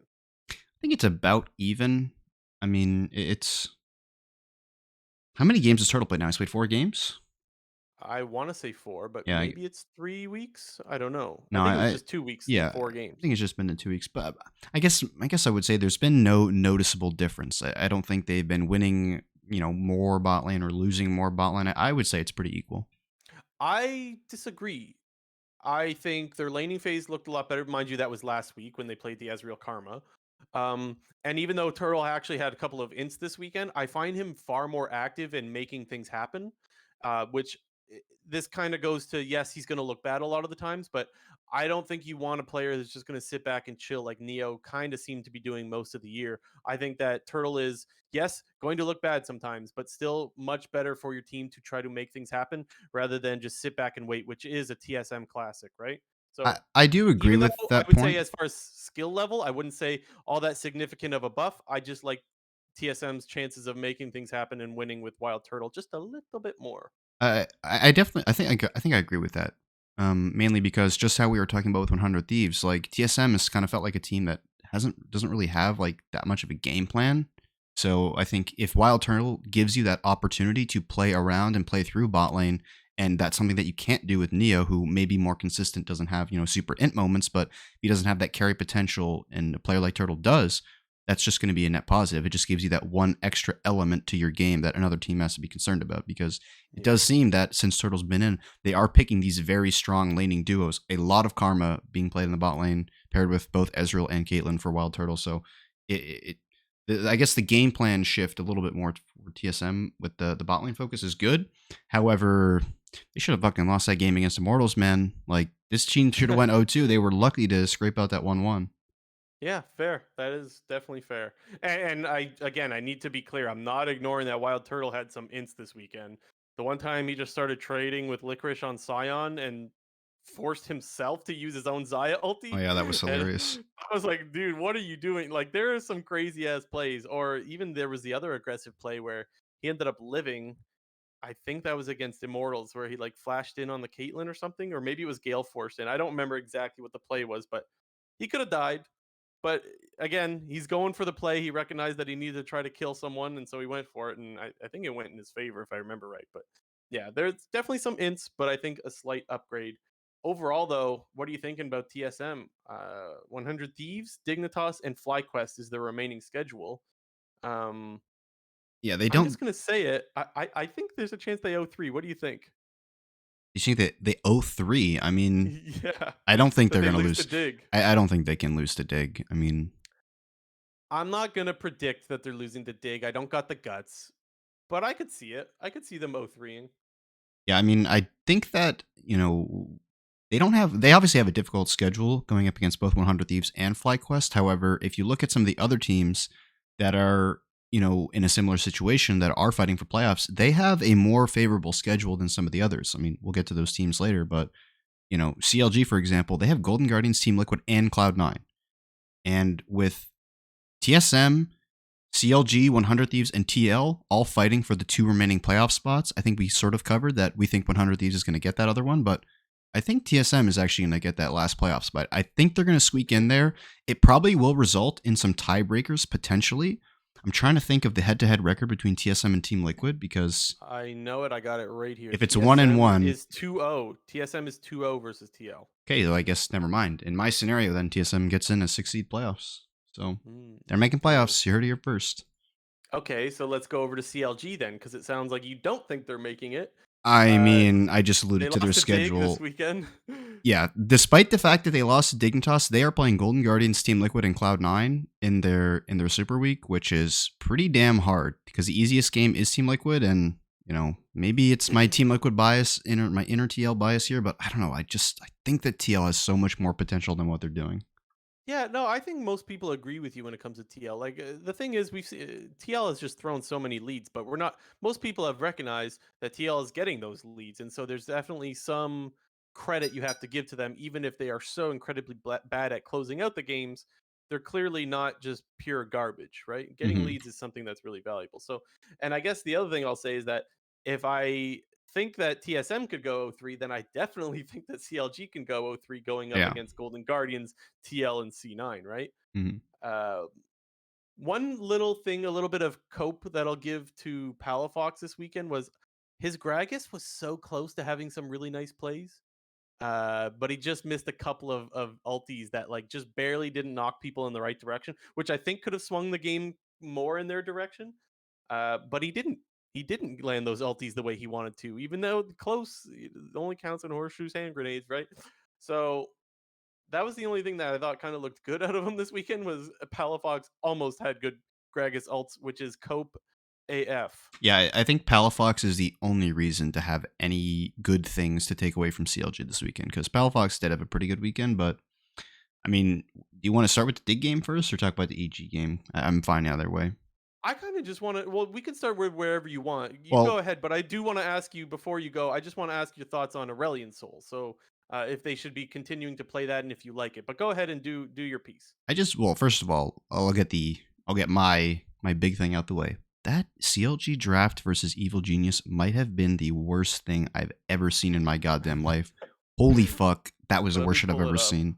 I don't even remember. Dude, it was like they dude, their whole draft was set up to last pick Vi into a Poppy. Like, and you mentioned the Poppy when we were talking about Evil Geniuses, but like CLG was begging EG to pick Poppy in that draft. Like their first four I don't remember exactly how it went, but their first four champs were their first three, sorry, were Gragas, Callista, Nautilus. They then went blind pick Cassante, which EG responded with Scion, which is like, okay. You hate Cassante. You Dude, hate it. that fucking champ is so bad. Stop blind picking it. I swear to God. If you blind pick Cassante, enemy team is always going to pick Scion or Cho'Gath, and you're never going to win.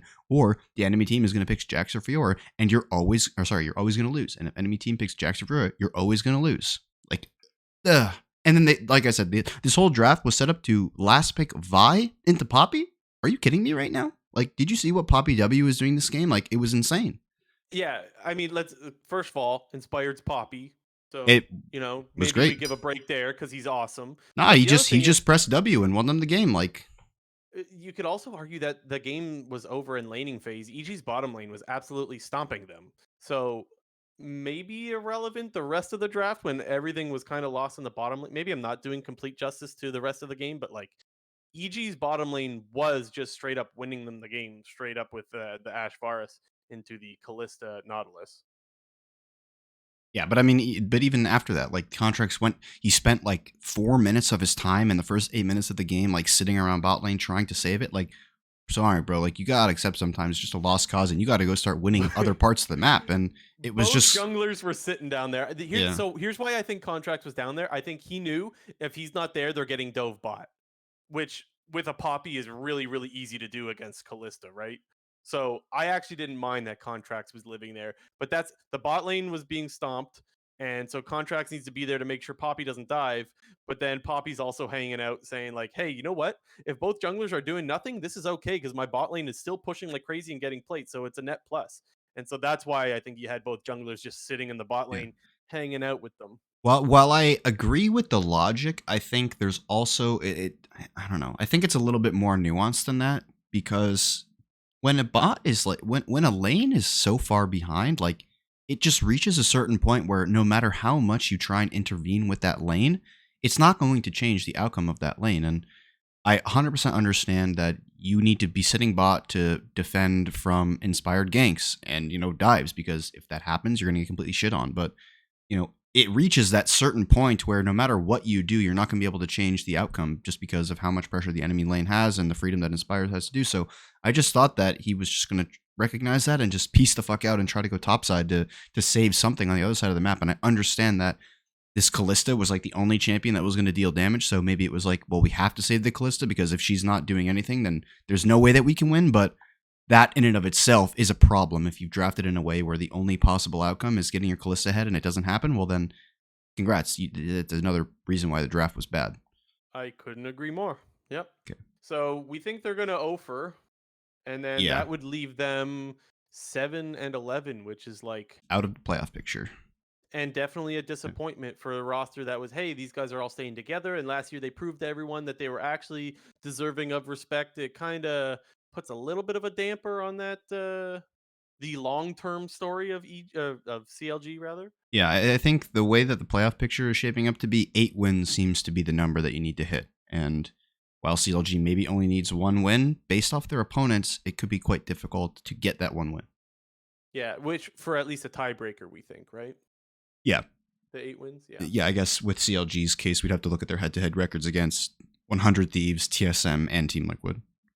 They obviously have TL to still play, so yeah, I guess they 2-0'd 100 Thieves. So CLG 2-0'd 100 Thieves. That's important. They are 1-0 against Team Liquid. Okay, so if they win against Team Liquid, then they probably have a really good shot of getting in. And then they're 1-1 against TSM. Yeah, so I think in CLG's case, their most likely scenario will probably be playing TSM for a tiebreaker. So, but they're gonna have to win one of those games against. Yeah, maybe CLG. You know what? I'm not allowed to be surprised by anything CLG does. Maybe they come out, they 3-0, and they're one of the best teams in the league again. Not counting on it. It's not 3-0's not happening, bro. This ain't no damn fairy tale. Clip it for when it happens. Okay, yeah, I'm predicting them 0-3. Okay, Team Liquid now.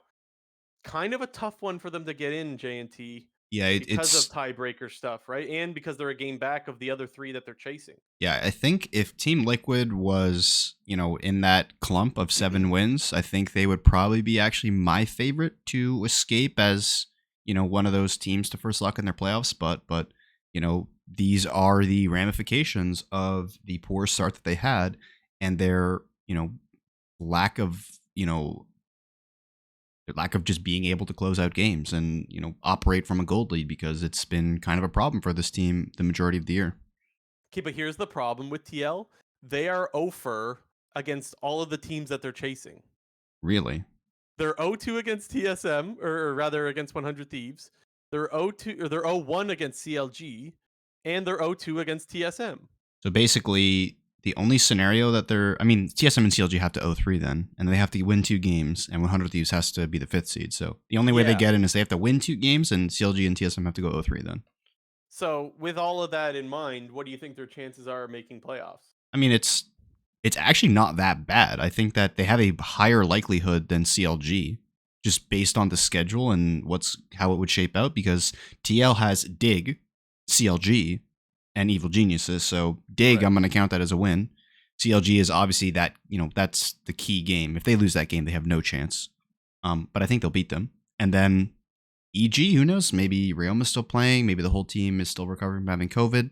Who knows? But yeah, them having that one extra game back from the rest of the teams is mainly what's hindering their It's chances. So, massive. It's massive, and the head to heads, like we said. So like, if I think I said it earlier, but if I was a betting man, I'd pick TSM to make it. Although I think that TL's the better team, and unfortunately, that one extra loss that they have is potentially what holds them back. Yeah, I think I agree with you 100% that I think they are the better team. The whatever their percentage is mathematically of making it, I'll add on like a 5% just because I think they're Because they're better good. than the other teams. Yeah. Yeah. I don't think they're better than 100 Thieves. I think they're better than than TSM and CLG. And so let's say they're mathematically their chances of getting in is like 10%, then I'll give them 15% chance of making playoffs, something like that. But it's going to be a rough climb for them. Well, Uh, I mean, one of the reasons why we can hope for them, and one of the reasons that we view them as a potentially a good team at the moment is, I mean, they kind of destroyed FlyQuest. I mean, maybe mhm. destroyed isn't the exact word, but they had a really Outplayed them. they outplayed them. It was just a pretty clean game by all standards. And then they kind of got dumped on in the next one, though. Yeah, they got destroyed But it by was against Cloud9. Cloud9, though. Yeah, Yeah. I would say that's a game where you can say you got destroyed because, mid lane was just straight up over at level 3. Fudge was getting the best of Summit most of the lane, and then Blabber was just doing way more than Pioshik. Yeah. We're coping a little bit in saying that it's okay because it was against Cloud9. Yep, we are. I will say, though, that even in that game, I still didn't like Harry's Akali anyways. Like, yes, he was getting outplayed in the mid lane, and that's bad. But even his team fight execution, he was just missing quite a bit of abilities that, like, So you would well, say it you need to wasn't land. a perfect execution. Is that's a pun? That's Is the that what it's name of a called? Kali ult. Yeah, that's what I thought it was. Okay. Yeah, I was catching on there. Yeah. Sorry, I got to keep up the mantle after Freak left us. Like, It was an imperfect execution. there you Yeah, go. no, good pun, J&T. You get a point. Thank you, thank you. Yeah. So, anyways, what did you give him a percentage? Well, did you give a percentage? You just said whatever Yeah, it was plus. 15%. So that was I'll okay. give him 15. So 15% that they make it. Yeah, maybe give me an over or under 15% if you don't have a percentage in mind. I think it's probably under that. And I think Mm, that's more just because of their scenarios are so much more difficult. yeah, I agree. Okay, let's talk about the trash teams. Can we put them together? Yeah, I mean, we do have Immortals up next, although this might have been their best weekend in terms of like performance wise, although they went 0-2, but they had two really good games against TSM and FlyQuest. The best goddamn O2 there is. Yeah, I mean, we always talk about like good O2s or bad O2s or good 2-0s and bad 2-0s. Like this was a pretty good 0-2. Yeah, yeah. Um, I felt bad for Balulu, man. He deserved to win yeah, that game against TSM. It dude. was just a Again. Remember last week we said like he's their best player and he's like fresh to the team. He was he is again their their best best player. player. And look, it's 4 games. I don't want to get ahead of myself here, but like, my God, man, it's definitely looking like he's earning the starting spot for summer. Which, no offense to Ablaze Olive, because it's kind of unfortunate because he's dealing with some mental health issues. But like, the better player is clearly Balulu, right? Yeah, And the thing is, clearly. these games are about him. That's what's so insane. The Zoe game, and now we're seeing Zoe banned. The Vel'Koz, which I will admit that I think the Vel'Koz is kind of like a we got you pick, and like you can't exactly whip that out whenever you want to because I think it's very counterable. But there's already 2 picks that he made the game absolutely about him, and even his Ari game last week, he was the best player on their team as well. He was popping off on the Ari, and so like this guy's played three games where like he was the best player on the Rift kind of thing, and just not getting the dubs because his team is absolutely awful. He almost did it right with Galio. I saw Phase Rush. I was so happy. And then he fucking built Rod of Ages, man. Man, his Q deals no damage to the wave. Go watch the game. His Q deals no fucking damage to the wave. Dude, build Night Harvester. It one-shots the backline creeps. Please. Yeah. It's simple math. For those that don't listen every week, J&T's been going on about this for the last, what would you say, 2 or 3 weeks? Well, it was since Diplex picked Galio, which was in like so week it's been 4. a while then. In like week 4, I think, is when I've started this. Because we've seen a Galio game almost every single, like one Galio game a week, and they're either going Aftershock, and somebody even built Night Harvester in a different region, but they had Aftershock, so feels bad, man. I see. Nothing really changed, honestly. I will reiterate some of the things that I've said before. Tactical still costing them games by just inting. I said that at the start of the split, Revenge looked much better. I think he's still starting to look a lot worse again. That one Nar game, he was useless. The only thing that he kept doing was TPing bot to grab a tower or an inhibitor, and then he would just die right after and not really contribute much in fights. Like it's interesting because you hear it was on the dive they were talking about how like Revenge is actually a really good top laner, and I've heard so many pros say that they actually think Revenge is a good top laner, but like I'm not seeing it on All the Rift. It yeah, must be happening in scrims. he's the new Golden Glue, I guess. Is that is Yeah, that is that a good comparison? he must be Hmm. Golden Glue scrim god. I think pushback is the right word, but I will throw Revenge a little bone here because I think the TPing bot for inhib on two separate occasions when he does it was actually the right play. I think people are No, getting but a little bit so hung the up on the fact that he was like TPing for an inhib then dying because I mean, just looking at like Reddit and Twitter and even like stream chats when that was going on, everyone was like, "What the fuck is this guy doing?" Like he's making a good play. It was just everything else that he was doing was the problem in my eyes. That's the point that I meant to make, is that that was the only influence Oh he yeah, had on yeah, games, hmm was that he was TPing bot and just yeah, trading a death for an inhibitor. That's I didn't necessarily mean that it was the wrong play, but yeah. like I No, just meant everywhere else he had no influence on the game whatsoever is what I meant to say. yeah, I guess So what I was trying to say is it to me felt like the community was more focused on the fact that he was TPing for inhibs and dying rather than the fact that he was doing absolutely nothing in the rest of the game. Because like we both agree here, that was the only positive thing he was doing in this game. yeah. So my final thoughts are: I think Tactical is out for summer. I think Balulu is in for summer, and I don't know who they're going to find for 80 carry, but anyone. I guess I would also say that Kenvi does seem to be proving himself a little bit in this split. I think he obviously isn't as weak as he was in summer of last year when it was pretty obvious that he was just a rookie who didn't really know what the fuck he was doing. Um, I think he's still a player who I wouldn't write off yet. I would keep him if I was Immortals, but all signs have pointed to that he can hang in the LCS. He might not be, a top tier player, might not even be a mid tier player, but he can hang in the LCS. Maybe it's just so unfair to me that like him, and you could throw Revenge in this as well, have been stuck on Immortals, and so Yeah, like I would love to see what these players look like on another team, and it kind of just makes me realize that like if I'm an academy player and I get an offer from IMT, I'm saying nope, I'm staying into academy till someone else offers me something, because I'm just gonna piss away my career by getting paid minimum wage to play for Immortals and just getting clapped. I don't But remember. Envy was on 100T, right? Yeah, he was. He was on the 100T yeah, program. He was he and was like maybe there's Lucio some and Tenacity.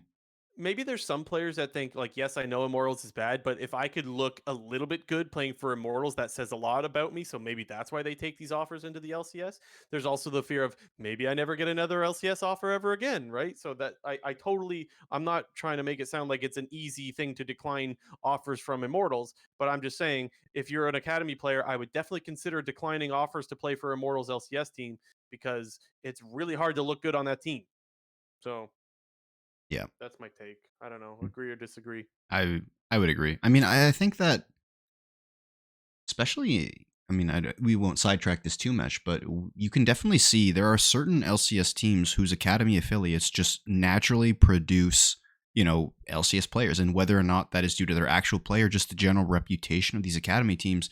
If you're on, a Team Liquid Academy, a Cloud9 Academy, even a 100 Thieves Academy, and I guess if the other team I would throw in there is CLG because those four teams I think have sort of been the better of all of the academy programs in the LCS. And, if I was an academy player, I'd be reaching towards that goal before, getting into LCS on one of the worst teams in the league. Mm. And Yeah, obviously that's fair enough. that's an interesting thing to balance. But if you're truly looking for the long term, maybe sticking it out another split or another year in academy on a potentially better academy team could be more worth your time than joining Digger Immortals. That's what I'm saying, man. That's Yeah. what I'm saying. Okay, Dignitas, last up. Can they pass Immortals, JNT? They have their last three games are Team Liquid, TSM, and Golden Guardians. Yeah, I guess we didn't really say that Immortal schedule is EG Cloud on 100 Thieves, so 0-3 right there. We So, think IMT is going to go 0-3, but and what's Dignitas might what's also go 0-3, but their best chance is TSM, I think. Dig and Immortals are 1-1 on head to head, right? Because they are. I I am pretty confident in the fact that they are. Okay. So I would say that. No, Immortals is 2-0 over Dig. Wait, really? Yes, actually, I should have known this off the top of my head because I took Dignitas in both of those games. I predicted it both Mm, times. The first one, Dignitas threw a 6K lead, and then the second one was either last week or 2 weeks ago when they needed a few hits on the Nexus. They decided to try to backdoor instead of just taking the free win when they had like the much better comp to team fight. Remember, yeah. Okay. Immortals was running poke comp, and they had like Sejuani with Warmogs, and they had Oh yeah, Nar. yeah, yeah, yeah, yeah, Yeah, yeah, yeah. yeah, and they decided to try for the backdoor instead. Mm.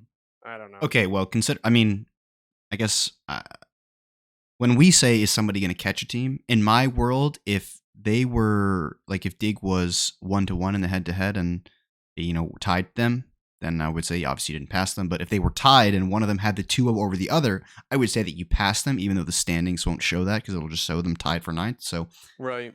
unfortunately, the 2-0 head to head, they're not going to pass them. That would mean that Dig They would have need to 2 win 2 wins. wins, and Immortals has to Yeah. have no wins. And maybe Dig, like they're likely games to win in those is Team Liquid and TSM, but I mean, I'm not picking Dig on over any of those. I'm not picking Dig for any of the games this weekend, but I will say that like I think combined like it's kind of one of those arguments where you say like they have a 33% chance of winning all of the games. Well, if you play 3 games, then obviously you have more than just a 33% chance of winning just one game. You know what I'm saying?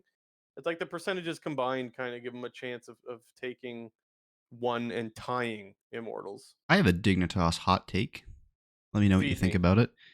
Dignitas should not change anybody on this roster and roll with it into summer. I don't think that's that hot of a take because I agree. Fair enough then. Okay. Mm, it all depends on who's available, right? That's true. I guess the only It's player I funny. might consider swapping would then be Armut, but Yeah, and who's available? well, yeah, Whippo? yeah, maybe. Do you think Whippo would join Dignitas in this state? I don't. But we say in this state, but I think let's not forget that they have a different bot lane right now than they had for the majority of the split. It included Spawn for a good portion of it, and as well as Biofrost. Um, Mm-hmm. Obviously the team was fucking horrendous, and Yep. I think a lot of that had to do with one, Spawn clearly isn't LCS ready, and two, like I kind of alluded to in previous episodes, I don't think Biofrost was like even prepared to play competitively this year, although he was thrust into subbing in for Dignitas when he was on no academy team, no LCS team, and was just saying he was going to stream. So, and not to ignore the fact that Jensen said before 1 week before the start of LCS that the team had never scrimmed together ever. And what Armut didn't arrive until like right before the game started. Ignar wasn't even there until week 4. So while this team is in complete shambles, I don't think that it's going to stay that way. I think that, I am confident enough in Santorin and Jensen to bring this team back up to the middle of the pack next year. And I think that they could do that with this roster. If it weren't for this goes for IMT or Dignitas. I've said this in the past. If it weren't for Afro and Johnson not playing for the last 3 months, I think either one of those teams should have gone after those two, and maybe still should. Hmm? I'm just a little bit less confident that it would work out Dude, because what it's been if, 3 months since they haven't been playing. hear me out, hear me out. Mm-hmm. Immortals 2023 summer roster. It's Mm-hmm. Whippo, Kenvi, Balulu, Johnson, Afromu. I just don't think that would happen. Okay, but 'Cause if it did, are they popping off or what? Like, are they like middle of the pack? Are they still dog shit? Or I think let me see. I think If they they'd be. did, I think they'd be sixth, we maybe. power ranked them. Yeah, we're gonna put them in Mm. the 6th spot. I'll give them an 8. I'll put them in the 7 or 8 spot if that roster got put together. It's so hard to say because when guys take time off, you know what I mean? Like it's Yeah. such a disadvantage. That's what bothers me so much about the Afromu retirement is I just hope to God it was him actually wanting to retire, but we haven't heard anything like that. It sounds like he didn't get any offers and Yeah. then was forced to retire when that guy was more than good enough and should have still been playing the LCS. I'm getting fired up again, JT, I over the would Afromu stuff. probably I know. I would probably have to say that he just wanted to retire I hope because so. Let's I go. would. Let's pretend. Yeah. Well, I mean, how old is that guy? He's 31 now, Afro? Fucking Yeah, hell, like something that like shit. that. That shit's old, bro. Yeah. It's not that old. For LCS, it's old, I guess. Okay, let's get into the predictions. Yeah, obviously we can The go through last week of these predictions. pretty quickly because I think Okay. we've alluded to a lot of these already. the standings are still the same as last week. I'm 1 game behind Blue Jay. So something's got to change in the Super Week. I'm going to have to potentially take some upsets somewhere unless, I mean, we'll see. But Okay, let's cruise. First game, Cloud9 FlyQuest. I'm going Cloud9. Cloud9. CLG versus Golden Guardians. Golden Guardians for me. Golden Guardians. TSM versus 100 Thieves. 100 Thieves. 100 Thieves. Immortals versus Evil Geniuses. Oh, wait. Last week someone said we're not supposed to say 100 Thieves. It's just 100 Thieves. I remembered. Did you know that? No. Apparently we've been saying it wrong this whole time. I don't care. I'm like you with GGS. 100 Thieves. Okay. All right, 100 Thieves. Wait, I really actually know that. That's like real? Apparently. I don't know. It's a YouTube comment, so okay. I guess it's 100 Thieves. Guess we'll find out afterwards. Where are we? Dignitas versus Team Liquid. Team Liquid. Did we skip Immortals EG? Thought we both said EG. Oh, EG. Okay. I don't know. Yeah, if Team Liquid, EG Team then Liquid, for clarity's sake, we're both going EG. Okay, so both EG and then both Team Liquid, and then EG versus 100 Thieves. I'm going EG. Ooh, he's gonna do it, guys. Maybe. But I kind of have to at some point. I'm trying to I'm looking a little bit in the future, and I have to at some point. I mean, this is, I think, a close game anyway, especially considering, like I said, the situation with EG. Maybe they have COVID still, and they're going to feel like shit in a week's time. We'll go 100 Thieves. Okay. TSM Dignitas. I am going TSM. TSM. CLG Team Liquid. We're both going Team Liquid. Yep. Immortals Cloud9. Cloud9. Yep. FlyQuest Golden Guardians. FlyQuest. Yep. Still, I think. CLG Cloud9. Cloud9. Yep. TSM FlyQuest. Yep. Team Liquid EG. Are you going for an upset there as well? I'm going EG. I mean, I could play for the tie or play to win it here, and if I could win it by picking Team Liquid, but you could technically lose it by picking Team Liquid.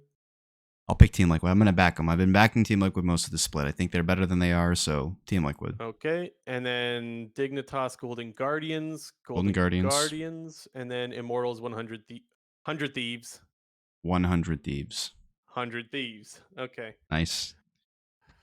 I'm going to have a hard time not saying 100 Thieves. Only one smidgen, a piece of quick news. Right Games, they answered our prayers. There will be a Danny investigation. Hallelujah. Yep. I mean, come on, right? It had to, it had is there happen. ever a world? Yeah. And the dream is that from the investigation there, regardless of how guilty or not guilty all the parties are, the dream is that from these investigations, there is a new rule set in place, hopefully, that requires teams to have mental health care professionals available to the players, regardless of whether they're at MSI or Worlds or whether they're still in NA. Just have someone that the players can access at all times, man. That's all I ask. Yeah, my only fear is that it'll be on the team's responsibility to do so, and then some teams still might not even fulfill that responsibility just because they're noob or something. Yeah, and Luwap Boy says, isn't that just a leak from Eevee and not an official statement? Yeah, that is the Eevee announcement. That is true. I should have mentioned that. You are correct. Yes. Yeah. So that's where we are at with that. Thank you, Luwap Boy. And that's it for this episode, guys. Thank you all for joining us in the live chat. I could scroll up and name all the names. I'm not going to. But thank you guys for hanging out in the live chat. Next week, going to be same time, guys. 7 p.m. EST, 4 p.m. PST. And remember, if you enjoyed the content, please consider subscribing, liking, and leaving us a comment. This week we want to know about what you guys think about the salaries. We want to know about honestly, maybe the power rankings as far as specifically more FlyQuest, because I think that's a kind of hard team. FlyQuest and EG are kind of hard to pinpoint. We want to know your guys' thoughts on that. What else do we want to know, Jinter? Who's going to make playoffs? What 2 of the 4 teams? TL, CLG, 100T, or actually, I just said 100T right there. I noticed. Yeah, interesting. And should we be saying 100 Thieves or 100 Thieves?